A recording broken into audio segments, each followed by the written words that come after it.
Welcome সবাইকে। আজকে আমি মূলত 47 বিসিএস প্রিলিমিনারির একটা একটা ছোট একটা কোয়েশ্চেন নিয়ে চলে আসলাম আপনাদের মাঝে।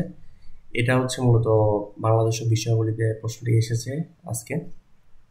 আচ্ছা, প্রশ্নটি হচ্ছে মূলত বিশ্বব্যাংকের মতে বাংলাদেশের মূল্যস্ফীতি বাড়ার কারণ নয় কোনটি? আমরা মূলত জানি যারা পরীক্ষা দিয়েছে অথবা দেননি সবাই অনেক জায়গায় আনসার দেখেছেন আপনারা, যে মূলত বিশ্বব্যাংকের মধ্যে বাংলাদেশের মূল্যস্ফীতি বাড়ার কারণ হচ্ছে একমাত্র ক নাম্বারটা, যে আনসার হচ্ছে ক নাম্বারটা, যে বৈদেশিক মুদ্রা বৃদ্ধি পাওয়া। আচ্ছা, এখন বাকি তিনটি হচ্ছে কারণ। একটা দেশে যদি টাকার অবমূল্যায়ন হয় তাহলে ওই দেশে মূল্যস্ফীতি বাড়বে। যদি একটা দেশে দুর্বল মুদ্রানীতি হয় তাহলে ওই দেশে মূল্যস্ফীতি বাড়বে, এবং একটি দেশে যদি অভ্যন্তরীণ জ্বালানির মূল্য বৃদ্ধি হয় তখনও ওই দেশে মূল্যস্ফীতি বাড়বে। আচ্ছা, আমরা প্রত্যেকটা পয়েন্টকে একটু ডিটেলস আলোচনা করব। প্রথমে আমরা একটু বুঝবো যে মূল্যস্ফীতি মূলত কাকে বলে। একটা দেশে যখন মূল্যস্ফীতি সংঘটিত হয় তখন জিনিসটা কি হয়? মূল্যস্ফীতি মানে হচ্ছে যে মূলত দ্রব্যমূল্যের দাম মূলত বৃদ্ধি পাওয়া এবং একই সাথে অর্থের মানটা কমে যাওয়া।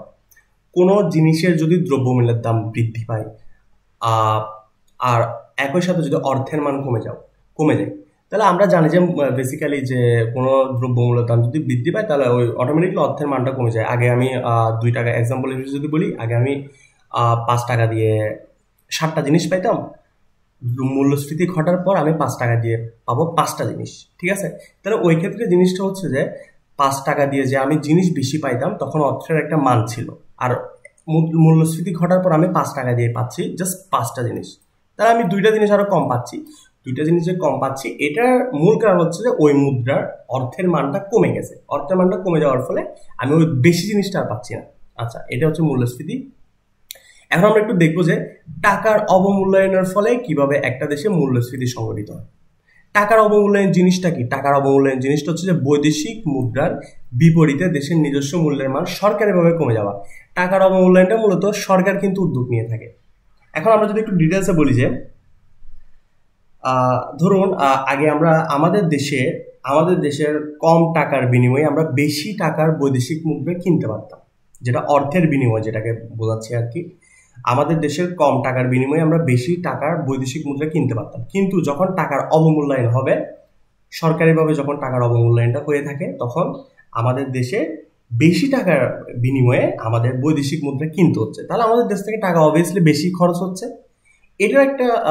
এটার কারণে মূলত তখন বাংলাদেশের মূল্যস্ফীতি সংঘটিত হয়। যদি আমার দেশ থেকে যদি আমি বেশি টাকা দিই, যদি বাইরের দেশ থেকে আমি বেশিটা অর্থ কিনি, তাহলে ওই হিসাবে জিনিসটা দেখা যাচ্ছে যে আমার দেশ থেকে টাকা বেশি খরচ হচ্ছে, আমার দেশে অর্থের মান তার মানে কমে গেছে, ঠিক আছে? আমার দেশ থেকে টাকা বেশি খরচ হচ্ছে মানে আমার দেশের অর্থের মান কমে গেছে। এখানে অর্থের মান কমে যাওয়ায় অটোমেটিকলি এটা মূল্যস্ফীতিতে পড়ে যাচ্ছে। এখন আমি যখন আমার দেশে যখন আমি বেশি কম মূল্য দিয়ে যখন আমি বেশি বৈদেশিক মুদ্রা কিনতে পারতাম তখন কিন্তু আমার দেশে অর্থের মান কিন্তু ঠিক থাকতো, একটা একটা রিচ অ্যামাউন্ট থাকতো, যেটা আমি বলতেছি। কিন্তু যখন আমার দেশ থেকে টাকা বেশি খরচ হচ্ছে বৈদেশিক মুদ্রাটা কিনতে হলে, তার মানে আমার অর্থের মান আগের থেকে অনেক কমে গেছে। তাহলে অর্থের মান কমে যাওয়ার রুলস হিসেবে অটোমেটিকলি এটা বলতেছে, দেশের যদি অর্থের মান কমে যায় তার মানে অটোমেটিকলি সেটা হচ্ছে মূল্যস্ফীতি। আচ্ছা, এখন আমি একটু বলবো যে সরকার কেন এই টাকার অবমূল্যায়নটা তাহলে করে? এটা তো দেশের জন্য ক্ষতি, এটা তো অর্থনৈতিক প্রবৃদ্ধিকে এখানে ব্যাঘাত করতেছে। এটা মূলত সরকার করে থাকে যে রপ্তানি বৃদ্ধি করার জন্য। মূলত কেন আমি একটু বুঝাই দিচ্ছি। যখন টাকার অবমূল্যায়ন হয় তখন অন্য দেশগুলোর জন্য বাংলাদেশের পণ্য কেনা সহজ হয়ে যায়। আপনার দেশের যখন টাকার অ্যামাউন্টটা যখন কমে যাবে তখন বাইরের দেশ ইজিলি আপনার দেশ থেকে যে কোনো দ্রব্য ইজিলি কিনতে পারবে, কম টাকা দিয়ে কিনতে পারতেছে, ঠিক আছে? কোনো দেশে যদি রপ্তানি বৃদ্ধি না পায়, রপ্তানি বৃদ্ধি করার জন্য সরকারের ট্রিক্সটা করে থাকে টাকার অবমূল্যায়ন, যেটার কারণে দেশের রপ্তানি অটোমেটিকলি বৃদ্ধি পায়, ঠিক আছে? এখন এখানে আবার অসুবিধাও আছে। টাকার অবমূল্যায়ন যখন হবে তখন কিন্তু আমদানি ব্যয় বেড়ে যায়। কিভাবে? কারণ আমাদেরকে বৈদেশিক মুদ্রার বিপরীতে আমাদের টাকার মান কমে যাচ্ছে। বৈদেশিক মুদ্রার বিপরীতে টাকার মান কমে যাওয়ার কারণে দেশে আমদানিকৃত পণ্যের দাম বেড়ে যাচ্ছে। তাহলে আমি আমার দেশের যখন টাকার মান কমে যাচ্ছে, তার মানে আমার বাইরের দেশ থেকে পণ্য আনতে হলে আমার অনেক টাকা খরচ হচ্ছে, বেশি টাকা খরচ হচ্ছে, টাকার মান কম, টাকার অ্যামাউন্টটা বেশি খরচ হচ্ছে। তখন অটোমেটিকলি ওই যে আমি আমদানিকৃত যে পণ্যটা আনতেছি ওটার চার্জ, ওটার পরিবহন খরচ সবকিছু বেড়ে যাচ্ছে, সবকিছু বেড়ে যাওয়ার ফলে আমার অটোমেটিকলি বাজারে ঢুকলে জিনিসটার দাম অটোমেটিকলি বেড়ে যাবে, সেই হিসেবেও মূল্যস্ফীতি সংঘটিত হচ্ছে। আচ্ছা,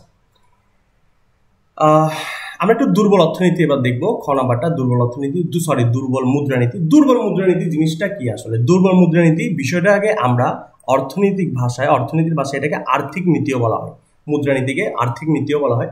মুদ্রানীতি জিনিসটা কি, এটা আমি একটু ডিটেলসে বলি। যে নীতির সাহায্যে মুদ্রা ব্যবস্থা পরিচালনা করা হয় এবং মুদ্রা ও ঋণের পরিমাণ নিয়ন্ত্রণ করা হয় তাকে মুদ্রানীতি বলে। এখন আপনি তাহলে ইজিলি বুঝতে পারতেছেন, দুর্বল একটা মুদ্রানীতি যখন দুর্বল হয়ে যাচ্ছে, তার মানে ওখানে মুদ্রা ব্যবস্থা ঠিকঠাক মতো পরিচালনা করা হচ্ছে না এবং মুদ্রা ও ঋণের পরিমাণও নিয়ন্ত্রণ করার মধ্যে কিছু গ্যাপ রয়েছে, কিছু ভুল রয়েছে। সে জায়গায় ওই মুদ্রানীতিটা তখন দুর্বল মুদ্রানীতিতে পরিণত হয়। এখন আমরা একটু দেখবো যে দুর্বল মুদ্রানীতির একটা পয়েন্ট, একটু আমি সমষ্টিক অর্থনীতির ভাষায় একটু আলোচনা করতেছি। দুর্বল মুদ্রানীতিতে সরকার খোলা বাজারে ঋণ বিক্রয় করে কিন্তু মূল্যস্ফীতি নিয়ন্ত্রণ করতে পারে। আচ্ছা, এখন আমি একটু একটু একটু মানে সহজ করে বলি। তাহলে যে দেশের মুদ্রা ব্যবস্থা পরিচালনা করা ঠিক হচ্ছে না এবং মুদ্রা ঋণের পরিমাণ নিয়ন্ত্রণ করা ঠিক হচ্ছে না, সে অবস্থায় এখানে দুর্বল মুদ্রানীতি হচ্ছে। দুর্বল মুদ্রানীতি হলে দেশে মূল্যস্ফীতি বৃদ্ধি পাচ্ছে। কিভাবে বৃদ্ধি পাচ্ছে এটা একটু আমি বলতেছি। যখন একটা দেশের দুর্বল মুদ্রানীতি হবে, তখন বাণিজ্যিক ব্যাংক তার গ্রাহকদের নিকট, একটা দেশের বাণিজ্যিক ব্যাংক তার গ্রাহকদের নিকট বেশি তারল্য দিবে, মানে বাণিজ্যিক ব্যাংক বেশি ঋণ দিবে গ্রাহকদেরকে। তাহলে বাণিজ্যিক ব্যাংক যখন গ্রাহকদেরকে যখন বেশি ঋণ দিচ্ছে, তখন মানুষের হাতে অধিক পরিমাণ টাকা বেড়ে যাচ্ছে, মানুষের হাতে তারল্য বেড়ে যাচ্ছে। মানুষের হাতে যখন তারল্য বেড়ে যাবে, টাকার পরিমাণ বেড়ে যাবে, তখন মানুষের ক্রয় ক্ষমতা বৃদ্ধি পাবে। ঠিক আছে, আমি একটু অর্থনীতির ভাষায় বলতেছি বিষয়গুলো। যখন বাণিজ্যিক ব্যাংক মানুষকে বেশি পরিমাণ ঋণ দেওয়া শুরু করবে, তখন মানুষের হাতে অর্থ বেশি থাকবে, তারল্য অধিক হবে এবং তারল্য অধিক হওয়ার ফলে মানুষের ক্রয় ক্ষমতা বৃদ্ধি পাবে। মানুষের যখন ক্রয় ক্ষমতা বেড়ে যাচ্ছে, তার মানে মানুষ অধিক পরিমাণ ক্রয় করা শুরু করবে। যখন একটা বাজারে যখন বেশি ক্রেতা থেকে যখন অধিক পরিমাণ তারা ক্রয় করতে ইচ্ছুক হয়, যখন তারা অধিক পরিমাণ ক্রয় করে কোনো জিনিসপত্র, তখন অটোমেটিকলি যোগানদাতা কি করবে, দ্রব্যগুলোর দাম বাড়াই দেবে। তো দ্রব্যের দাম বেড়ে যাচ্ছে, অটোমেটিকলি দ্রব্যের দাম বেড়ে যাওয়া মানে হচ্ছে সেই জায়গায় হচ্ছে সেটা হচ্ছে মূল্যস্ফীতি। এই তো দ্রব্যমূল্যের দাম বৃদ্ধি পাওয়া। বিষয়টা আমি আশা করি সবাইকে বোঝাতে পারছি। আচ্ছা, তাহলে দুর্বল মুদ্রানীতি হচ্ছে যে কি, বাণিজ্যিক ব্যাংক ঋণ দিচ্ছে গ্রাহকদেরকে, গ্রাহকদের হাতে টাকা বেশি আসতেছে, টাকা বেশি আসলে সে জায়গায় তাদের ক্রয় ক্ষমতা বৃদ্ধি পাচ্ছে। ক্রয় ক্ষমতা বৃদ্ধি পাওয়ার ফলে যোগানদাতা দ্রব্যমূল্যের দাম বাড়ায় দিচ্ছে, এই যে দ্রব্যমূল্যের দাম বৃদ্ধি পাচ্ছে, ফলে এখানে মূল্যস্ফীতি সংঘটিত হচ্ছে। এখন এই জায়গায় সরকার একটা টেকনিকের মাধ্যমে এই দুর্বল মুদ্রানীতি ব্যবস্থাকে একটু লাগামটা একটু টেনে ধরতে চায়, যাতে মূল্যস্ফীতি না হয়। এখানে কেন্দ্রীয় ব্যাংক, সরকার একটা কাজ করে, সেটা হচ্ছে খোলা বাজার ঋণপত্র বিক্রির একটা কাজ করে। সরকার করে কি, যখন বাণিজ্যিক ব্যাংক অধিক পরিমাণ ঋণ দিয়ে থাকে গ্রাহকদেরকে, তখন কেন্দ্রীয় ব্যাংক কি করে, খোলা বাজার ঋণপত্র বিক্রয় করে, সেল করে। খোলা বাজার ঋণপত্র বাণিজ্যিক ব্যাংকের নিকট সেল করে। তাহলে খোলা বাজার কেন্দ্রীয় ব্যাংক যখন বাণিজ্যিক ব্যাংকের নিকট এটা সেল করতেছে, খোলা বাজার ঋণপত্রটা সেল করতেছে, তখন বাণিজ্যিক ব্যাংক কি করতেছে, কেন্দ্রীয় ব্যাংকে টাকা দিচ্ছে। তাহলে বাণিজ্যিক ব্যাংক যখন কেন্দ্রীয় ব্যাংকে টাকা দিচ্ছে, তার মানে বাণিজ্যিক ব্যাংকে তখন হাতে তারল্য থাকতেছে খুব কম, মানে তারল্য কমে যাচ্ছে। এটা কেন্দ্রীয় ব্যাংক টেকনিক্যালি করে। যদি ঋণপত্র ওদের কাছে বিক্রি করে, তার মানে বাণিজ্যিক ব্যাংক কেন্দ্রীয় ব্যাংকে টাকা দিবে, বাণিজ্যিক ব্যাংকের তারল্য কমে যাবে। তারল্য কমে গেলে তারা ঋণ দিতে পারবে না গ্রাহকদেরকে। তো ঋণ দিতে না পারলে গ্রাহকদের হাতেও টাকা আসতেছে না, গ্রাহকদের হাতে টাকা না আসলে তাদের ক্রয় ক্ষমতাও বৃদ্ধি পাচ্ছে না। ক্রয় ক্ষমতা বৃদ্ধি না হওয়ার ফলে দ্রব্যমূল্যের দামও বৃদ্ধি পাবে না। ফলে টাকার অবমূল্যায়নের ফলে এভাবে মূল্যস্ফীতি সংঘটিত হয় এবং মূল্যস্ফীতির লাগাম টেনে ধরার জন্য সরকার এখানে খোলা বাজার ঋণপত্রটা টেকনিকটা এখানে ইউজ করে। আচ্ছা, এবার আমরা একটু 3 নাম্বারটা দেখবো যে অভ্যন্তরীণ জ্বালানির মূল্যবৃদ্ধি। এটা আমরা ডিটেলস আলোচনা করতেছি না, কারণ আমরা সবাই জানি একটা দেশে যদি অভ্যন্তরীণ জ্বালানির যদি মূল্যবৃদ্ধি হয়ে থাকে তাহলে জিনিসপত্রের দাম বেড়ে যাবে, জ্বালানি যেমন পেট্রোল ডিজেলের দাম বৃদ্ধি পায়। আমি আগে বলছিলাম কোনো দ্রব্যমূল্যের দেশে কোনো দ্রব্যমূল্যের দাম বৃদ্ধি পেলেই সাথে সাথে সেটা মূল্যস্ফীতি মানে অর্থের মান কমে যাচ্ছে। এছাড়াও আমরা যদি আরেকটা পয়েন্ট বলি যে আন্তর্জাতিক পর্যায়ে যদি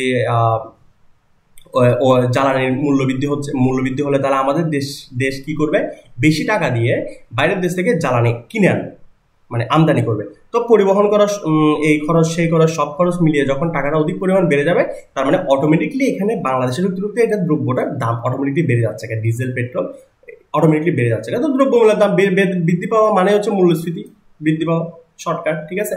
আচ্ছা, কিন্তু একটা পয়েন্ট হচ্ছে যে বৈদেশিক মুদ্রা বৃদ্ধি পাওয়া। বৈদেশিক মুদ্রা বৃদ্ধি পেলে আমাদের দেশের অর্থনৈতিক প্রবৃদ্ধি লাভবান হচ্ছে, আমরা আমাদের দেশের অর্থনৈতিক প্রবৃদ্ধি ভালো থাকতেছে, ঠিক আছে। এখানে বৈদেশিক মুদ্রা বৃদ্ধি পেলে কখনোই আমার দেশে মুদ্রাস্ফীতি হবে না, বরং আমাদের দেশের অর্থনৈতিক কল্যাণ বয়ে আনবে।